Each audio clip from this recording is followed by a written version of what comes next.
ഏവർക്കും സ്വാഗതം, വണക്കം. എൻ്റെ നിന്നുമുള്ളിപ്പാറയാണ്, എൻ്റെ കൂത്രപ്പള്ളി പിതാവാണ്. പാമ്പ്ലാനി പിതാവ് സ്വർഗത്തിൽ പോകും. അറിയാൻ താല്പര്യമുള്ളവർക്ക് ഹ്രസ്വമായ വിധിയിലേക്ക് സ്വാഗതം. എന്തുകൊണ്ടാണ് ഞാൻ കൂത്രപ്പള്ളി പാറ ആസ്പദമാക്കി ഇങ്ങനെ ഒരു ശപഥം ചെയ്തത്? അതിൻ്റെ കാരണം, ദൈവത്തെക്കുറിച്ചോ വിശുദ്ധ കാര്യങ്ങളെ ആസ്പദമാക്കിയോ അങ്ങനെ ശപഥം ചെയ്യരുത് എന്ന് യേശു പറഞ്ഞതുകൊണ്ടാണ് ഈ നിന്തമുള്ളിപ്പാറ അല്ലെങ്കിൽ കൂത്രപ്പള്ളിപ്പാറ ഇവയെ ആസ്പദമാക്കി ഞാനിങ്ങനെ പറയാൻ ഇത് ഇങ്ങനെ നിന്തമുള്ളിപ്പാറ എന്നൊരു പാറയുണ്ടോ എന്ന് എനിക്കറിയില്ല. കൂത്രപ്പള്ളി ഞാൻ കണ്ടിട്ടുമില്ല.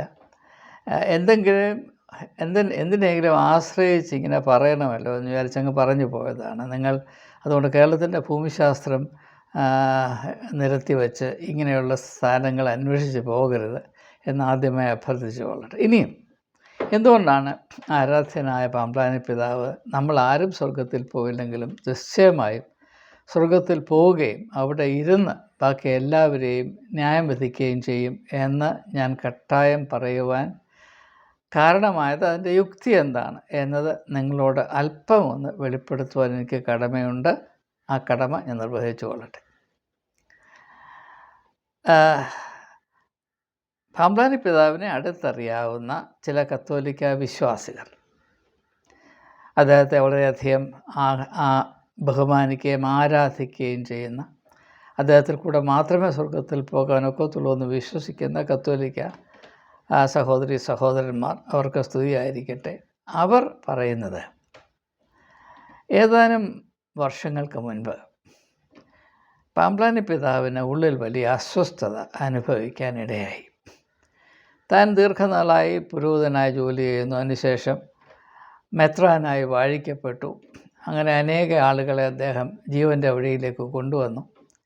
എന്നാലും തൻ്റെ അവസ്ഥ എന്താണ് എന്നതിനെപ്പറ്റി ഉള്ളിൽ വേണ്ടതുപോലെ ഒരു തിട്ടമില്ലാത്ത പോലെ അദ്ദേഹത്തിന് തോന്നിയപ്പോൾ, ഇപ്പോൾ ലൂക്കോസിൻ്റെ സുവിശേഷം 19-ാം അധ്യായത്തിൽ സക്കായി പെട്ടെന്നായി തീർന്ന ഒരവസ്ഥ. എല്ലാം ഉണ്ട്, പക്ഷേ ഒന്നുമില്ല. അതുകൊണ്ടാണ് സക്കായി എഴുന്നേറ്റ് ആ തെരുവിൽ കൂടെ ഓടി ഒരു കാട്ടത്തിയിൽ കയറി. സന്നാഠ്യനായ ഒരു മനുഷ്യൻ അങ്ങനെ ചെയ്യുമെന്ന് നിങ്ങൾ വിചാരിക്കുന്നുള്ളൂ. അങ്ങനെ ചെയ്യണമെങ്കിൽ അത്രമാത്രം അദ്ദേഹത്തിൻ്റെ ഉള്ളിൽ അസ്വസ്ഥത അങ്ങ് വർദ്ധിച്ചിട്ടല്ലേ. നമ്മുടെ പ്രഷർ കുക്കറിൽ സ്റ്റീം കൂടുന്നത് പോലെ സക്കായുടെ ഉള്ളിൽ അത്രമാത്രം അസ്വസ്ഥത വർദ്ധിച്ചിട്ടാണ് ഇപ്രകാരം ഒരു സുബോധം നശിച്ചവനെ പോലെ തെരുവിൽ ഓടുകയും കാട്ടത്തിയിൽ കയറുകയും ഒക്കെ ചെയ്തത്. അത് തിരിച്ചറിയാനുള്ള വിവേകം നമുക്കെല്ലാവർക്കും ഉണ്ട്. എന്ന് പറഞ്ഞതുപോലെ സക്കായിയെ പോലെ തന്നെ വലിയ വലിയ നേട്ടങ്ങൾ സാമ്പത്തികമായും അല്ലാതെയും നേടിയിട്ടുള്ള പാമ്പ്ലാനി പിതാവ് ഒരു ദിവസം ഒരു വല്ലാത്ത അങ്കലാപ്പിലായി. ഞാൻ എല്ലാവരെയും സ്വർഗത്തിൽ കൊണ്ടുപോകുന്നു, എല്ലാവർക്കും വിസയും പാസ്പോർട്ടും ഒപ്പിച്ചു കൊടുക്കുന്നു, യോർദാനക്കരെ പോകാൻ എൻ്റെ കാര്യം വെള്ളത്തിലാകുമോ എന്ന് അദ്ദേഹം ഇങ്ങനെ ചിന്തിച്ചപ്പോൾ അദ്ദേഹം തീരെ വിവശനായി. അങ്ങനെ അന്ന് രാത്രി അദ്ദേഹം ഉറങ്ങാതെ ഉറങ്ങിക്കൊണ്ടിരുന്നപ്പോൾ ഗബ്രിയേൽ അദ്ദേഹത്തിന് പ്രത്യക്ഷപ്പെടുകയും, പാമ്പ്ലാനി പിതാവേ, താങ്കൾ എന്താണ് ഇങ്ങനെ അസ്വസ്ഥതയിലായിരിക്കുന്നത് എന്ന് മൊഴിഞ്ഞാലും എന്ന് പറഞ്ഞപ്പോൾ തൻ്റെ അവസ്ഥയുടെ സത്യാവസ്ഥ പാമ്പ്ലാനി പിതാവ് വെളിപ്പെടുത്തുകയും നല്ലവനായ ഗബ്രിയേൽ ദൂതൻ പിതാവിനോട് പറഞ്ഞു, നീ മത്തായിയുടെ സുവിശേഷം 5-ാം അധ്യായം ഒന്ന് ശ്രദ്ധ വെച്ച് വായിച്ചാൽ നീ ചെയ്യേണ്ടത് എന്താണെന്ന് അവിടെ പറഞ്ഞിട്ടുണ്ട്. പ്രത്യേകിച്ച് 44-ാമത്തെ വാക്യം നീ ഒന്ന് വായിക്കണം. അപ്പോൾ വല്ലപ്പോഴുമൊക്കെ വേദപുസ്തകം വായിക്കുന്ന ഒരു താരിപ്പ് പാമ്പ്ലാനി പിതാവിനുണ്ടായെങ്കിലും മറ്റൊന്നും ചെയ്യാനില്ലാത്ത സമയത്ത് അദ്ദേഹം വേദപുസ്തകം വായിക്കുകയും ചിലപ്പോഴൊക്കെ പ്രാർത്ഥിക്കുകയൊക്കെ ചെയ്യുന്ന പതിവുണ്ട്. പക്ഷേ എന്തുകൊണ്ടോ ഈ ഭാഗം അദ്ദേഹത്തിൻ്റെ ശ്രദ്ധയിൽപ്പെട്ടിട്ടില്ലായിരുന്നു. അങ്ങനെ ഗബ്രിയേൽ ദൂതൻ്റെ നിർദ്ദേശപ്രകാരം അദ്ദേഹം ഉടനെ കട്ടിൽ നിന്ന് ചാടി എഴുന്നേറ്റ് വേദപുസ്തകം, ദൂരെ ഇരുന്ന വേദപുസ്തകം എടുത്ത് പെട്ടെന്ന് മത്തായിയുടെ സുവിശേഷം 5-ാം അധ്യായം തുറന്നു വെച്ച് വായിച്ചപ്പോൾ അദ്ദേഹത്തിൻ്റെ കണ്ണിൽ കണ്ടത് ശത്രുക്കളെ സ്നേഹിക്കുക എന്നുള്ളതാണ്. പെട്ടെന്ന് അദ്ദേഹത്തിൻ്റെ മനസ്സിൽ ആത്മീയ സന്തോഷം കൊണ്ട് നിറഞ്ഞു. അന്ന് അദ്ദേഹം തീരുമാനമെടുത്തു, ഇന്ന് മുതൽ സ്വർഗത്തിലേക്കുള്ള എൻ്റെ യാത്ര സുനിശ്ചിതമാക്കുന്നതിന് എന്ന് മാത്രവുമല്ല, അവിടെ ചെല്ലുമ്പോൾ എനിക്കിവിടെ ഭൂമിയിലുള്ളതിനേക്കാൾ വലിയ കസേര കിട്ടേണ്ടതിന് ഞാൻ ഇന്നു മുതൽ എൻ്റെ ശത്രുക്കളെ സ്നേഹിക്കും. എന്ന് മാത്രവുമല്ല, ഏറ്റവും വലിയ ശത്രുത്വം എന്നോടും എൻ്റെ സമൂഹത്തോടും വർഷങ്ങളായി ദശകങ്ങളായി പ്രസ്താവിക്കുകയും പ്രാവർത്തികമായി അത് നടപ്പിലാക്കുകയും ചെയ്തുകൊണ്ടിരിക്കുന്ന ആളുകളെ, പ്രത്യേകിച്ച് രാഷ്ട്രീയ പാർട്ടിയായിരിക്കും ഞാൻ ഏറ്റവും കൂടുതൽ സ്നേഹിക്കുകയും സപ്പോർട്ട് ചെയ്യുകയും ചെയ്യുന്നത്. അങ്ങനെ ഞാൻ തീർച്ചയായും ആ കെയർ ഓഫിൽ ഞാൻ സ്വർഗത്തിൽ പോകുമെന്ന് അദ്ദേഹം അന്ന് തീരുമാനമെടുത്തതാണ്. ആ തീരുമാനത്തിൽ നിന്ന് ഒരു കാരണവശാലും അദ്ദേഹം മാറിപ്പോകുന്ന പ്രശ്നം ഉദിക്കുന്നതേയില്ല. അങ്ങനെയാണ് അദ്ദേഹം സംഘപരിവാർ ക്യാമ്പിലെത്തിയത് എന്നാണ് ഇദ്ദേഹത്തെ അടുത്തറിയാവുന്ന ആളുകൾ പറയുന്നത്. ഇപ്പോൾ പാമ്പ്ലാനി പിതാവ് നല്ല വായിക്കുന്ന കൂട്ടത്തിൽ അത് നല്ല വിവരമുണ്ട്, ബോധമുണ്ട്. അപ്പോൾ അദ്ദേഹത്തിനറിയാം. അദ്ദേഹം വീര സർവാക്കറിൻ്റെ ഹിന്ദുത്വ എന്ന പുസ്തകം വായിച്ചിട്ടുണ്ട്. അതിൽ വ്യക്തമായി എഴുതിയിട്ടുണ്ട്, ക്രിസ്ത്യാനികൾക്കും മുസ്ലിങ്ങൾക്കും ഈ രാജ്യത്ത് പൗരത്വത്തിൻ്റെ അവകാശം ഉണ്ടാകരുത്. അവർ ഭരതന്മാരാണ്. അവരുടെ പിതൃഭൂമിയും പുണ്യഭൂമിയും ഭാരതത്തിന് വെളിയിലാണ്. അതുകൊണ്ട് അവർ ഇവിടെ ഒരിക്കലും ഭാരതത്തിൻ്റെ മക്കൾ, ഭാരത അമ്മയുടെ, ഭാരത് മാതാവിൻ്റെ മക്കളായി പരിഗണിക്കപ്പെടുവാൻ അർഹതയുള്ളവരല്ല. അവരെ അപ്രകാരം മാത്രമേ കാണുകയും കൈകാര്യം ചെയ്യുകയും ചെയ്യാവൂ എന്ന ആ ഒരു വലിയ ദർശനത്തിലാണ് സംഘപരിവാറിൻ്റെ ആകമാനമായ രാഷ്ട്രീയ മീമാംസയും പ്രവർത്തന എന്താണ് പറയുന്നത് തത്വങ്ങളും എല്ലാം അവിടെയാണ് ഊന്നി നിൽക്കുന്നതെന്ന് അദ്ദേഹത്തിനറിയാം. മാത്രവുമല്ല, കഴിഞ്ഞ 30-35 വർഷങ്ങളായി സംഘടിതമായി ക്രിസ്തീയ വിശ്വാസികൾക്കും പ്രവർത്തകർക്കുമെതിരെ സംഘപരിവാർ കാര്യക്ഷമമായി നടത്തിക്കൊണ്ടിരിക്കുന്ന വർഗീയ അക്രമങ്ങളെ എല്ലാം അദ്ദേഹത്തിന് വ്യക്തമായി അറിയാം. അദ്ദേഹത്തെക്കാൾ ഈ കാര്യത്തിൽ അറിവ് കൂടി ആരെങ്കിലും ഉണ്ടോ, കേരളത്തിലുണ്ടോ എന്ന് സംശയമാണ്. അപ്പോൾ അദ്ദേഹം തീർച്ചയായും ഒരു നിഗമനത്തിലെത്തി. ഇവരെ ആത്മാർത്ഥമായി സ്നേഹിക്കുകയും ഇവരുടെ താല്പര്യങ്ങളെ ഏറ്റവും സാമർഥ്യത്തോടുകൂടെ മുൻപോട്ട് കൊണ്ടുപോകാൻ സഹായിക്കുകയും ചെയ്യുന്നതാണ് എനിക്ക് സ്വർഗത്തിൽ പോകാനുള്ള പാസ്പോർട്ട് എന്ന് അദ്ദേഹം കണ്ടെത്തി. അതുകൊണ്ട് എന്ത് കാരണമുണ്ടായാലും ഇദ്ദേഹം ശത്രുക്കളെ സ്നേഹിക്കുക എന്ന യേശു പറഞ്ഞ ഈ ഒരു മാർഗത്തിൽ നിന്ന് വ്യതിചലിക്കുന്ന പ്രശ്നമില്ല. അതുകൊണ്ടാണ് ഇപ്പോൾ ദുർഗിൽ 2 കന്യാസികളോട് കാണിച്ച അവർണ്ണനീയമായ അപരാധമുണ്ടായിട്ടും BJP ആണ് നമ്മുടെ രക്ഷകർത്താക്കൾ, മോദിയും ഷായും കനിഞ്ഞതുകൊണ്ടാണ് നമ്മുടെ കന്യാസ്ത്രീകൾക്ക് ജയിലിൻ്റെ വെളിയിലോട്ട് വരാൻ സാധിച്ചത്. അപ്പോൾ അവരോട് നമ്മളെപ്പോഴും കടമയുള്ളവരായിരിക്കണം. അതുകൊണ്ട് അവർ നയിക്കുന്ന BJPക്ക് എപ്പോഴും നമ്മൾ തുണ ചെയ്തുകൊണ്ടിരിക്കണം. ആത്മാർത്ഥമായി അവരെ സ്നേഹിക്കണം. ഒരു വിധത്തിലും നമ്മുടെ സ്നേഹം മുതിർന്നു പോകരുത് എന്ന് അദ്ദേഹം നിർബന്ധം പിടിക്കുന്നത് ഈ ഒരു പശ്ചാത്തലത്തിലാണ് എന്ന് പലരും അറിയാതെ, പ്രത്യേകിച്ച് ചില ബിഷപ്പന്മാർ പോലും അറിയാതെ അവർ ഇദ്ദേഹത്തെ വിമർശിക്കുന്നു. പാമ്പ്ലാനി പറയുന്ന അദ്ദേഹത്തിൻ്റെ വ്യക്തിപരമായ നിലപാടാണ്. കത്തോലിക്ക സഭയുടെ നിലപാട് CBCI വെളിപ്പെടുത്തേണ്ടത്. കേരളത്തിലാണെങ്കിൽ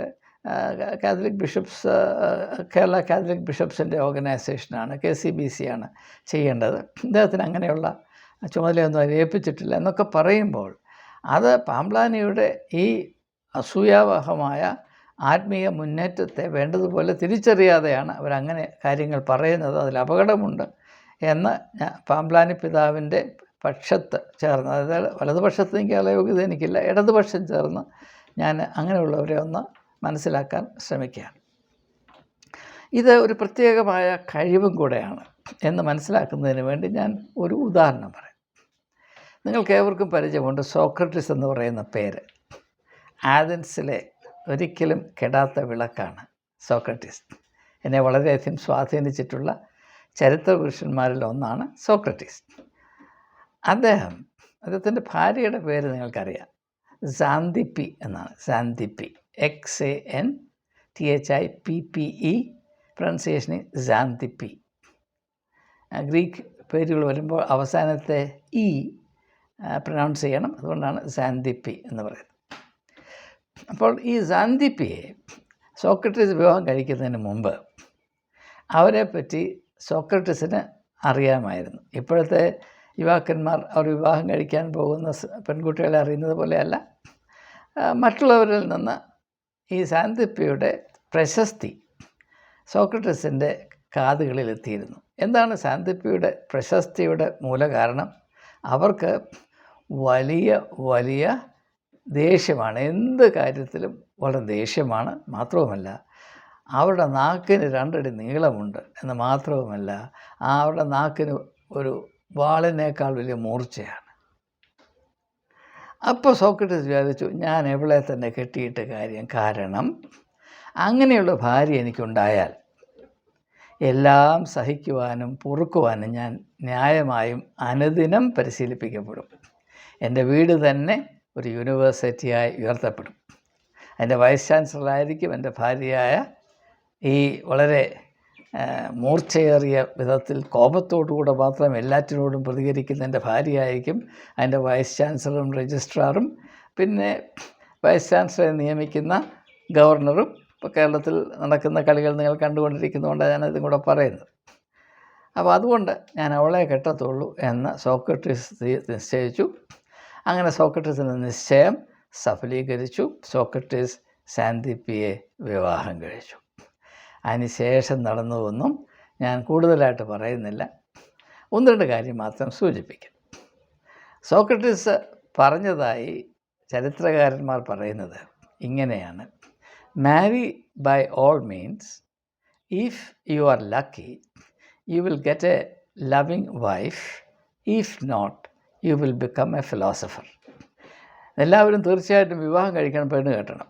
നിങ്ങൾക്ക് വലിയ ഭാഗ്യമുണ്ടെങ്കിൽ നിങ്ങളെ സ്നേഹിക്കുന്ന ഒരു ഭാര്യ നിങ്ങൾക്ക് കിട്ടും, അല്ലാഞ്ഞാൽ നിങ്ങൾ ഫിലോസഫേഴ്സായി രൂപാന്തരപ്പെട്ടുകൊള്ളും എന്ന അദ്ദേഹത്തിൻ്റെ ഈ ഒരു അറിയിപ്പ്, ഈ ഒരു കണ്ടുപിടുത്തം വളരെയധികം ജീവിതത്തിൽ നരകയാതന വിവാഹത്തിൽ കൂടെ നരകയാതന അനുഭവിച്ചൊരു വ്യക്തിയുടെ മനസ്സിൽ മാത്രമേ ആ ആശയം പിറക്കുവാൻ സാധ്യമാകുകയുള്ളൂ എന്ന് പ്രത്യേകിച്ച് ആരും നമ്മെ പറഞ്ഞ് മനസ്സിലാക്കേണ്ട കാര്യമില്ല. ഇതൊന്നാമത്തെ. 2-ാമത്തെ കാര്യം ഞാൻ മുമ്പൊരിക്കൽ സൂചിപ്പിച്ചതാണ്. ഒന്നുകൂടെ ഈ സമയത്ത് സന്ദർഭോചിതമായതുകൊണ്ട് ഞാൻ ഒന്ന് പറയുകയാണ്.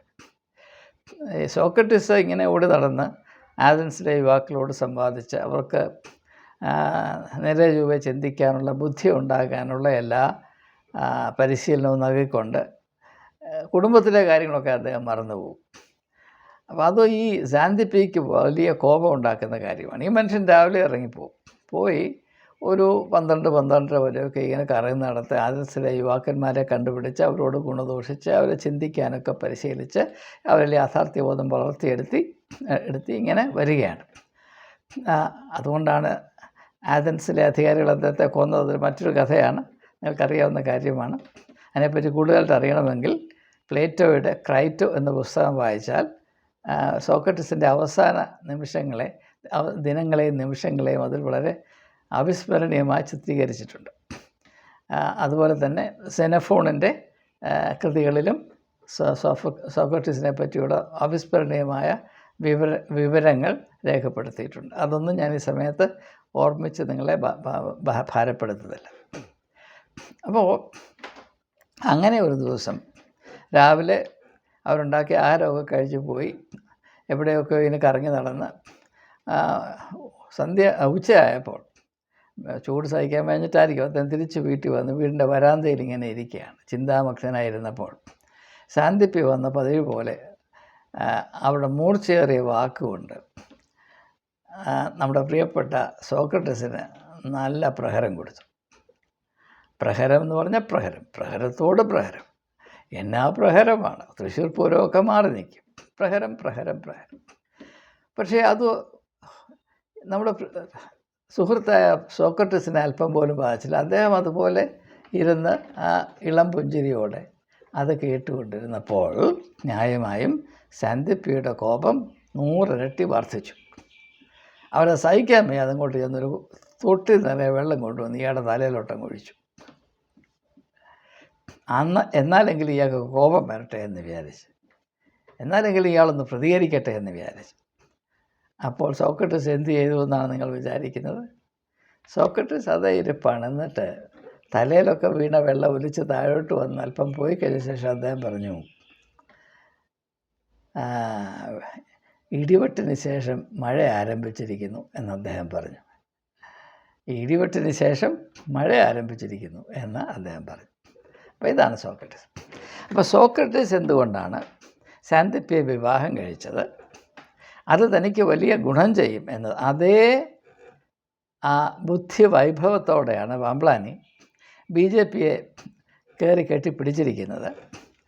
അതുകൊണ്ട് അദ്ദേഹത്തിന് ആത്മീയമായ ഭൗതികമായ ഒരു ഗുണവും അദ്ദേഹത്തിന് കിട്ടത്തില്ല എന്ന് മാത്രവുമല്ല, റബ്ബറിൻ്റെ വില കൂട്ടത്തില്ല എന്ന് അദ്ദേഹത്തിന് അറിയാം. ഇനിയിപ്പോൾ കർഷകൻ്റെ പാളത്തൊപ്പി വെച്ച് പ്രസവിച്ചാലും ഡബറിൻ്റെ വില കൂട്ടി കിട്ടത്തില്ലെന്ന് അദ്ദേഹത്തിന് അറിയാം. അതുകൊണ്ട് അങ്ങനെ സ്ഥാപിത താല്പര്യം കൊണ്ടല്ല അദ്ദേഹം BJPയെ പ്രേമിക്കുന്നതെന്ന് എല്ലാവരും മനസ്സിലാക്കണം. അദ്ദേഹത്തെ ഒരു വിധത്തിലും ഇങ്ങനെയുള്ള കാര്യങ്ങളിൽ തെറ്റിദ്ധരിക്കരുത്. തികച്ചും നിസ്വാർത്ഥമായ കറയറ്റ സ്നേഹമാണ്. യാതൊരു പ്രത്യുപകാരവും പ്രതീക്ഷിക്കാതെയാണ് അദ്ദേഹം സ്നേഹിക്കുന്നത്. ഇത്രമാത്രം കറയറ്റ സ്നേഹം ഈ ഭൂമിയുടെ ഉരപ്പങ്ങൾ അന്വേഷിച്ച് നടക്കരുത്, നിങ്ങൾക്ക് കാണാൻ കഴിയുകയില്ല എന്ന് ഞാൻ ആധികാരികമായി പറയുകയാണ്. കേൾക്കാൻ ചെവിയുള്ളവൻ കേൾക്കട്ടെ.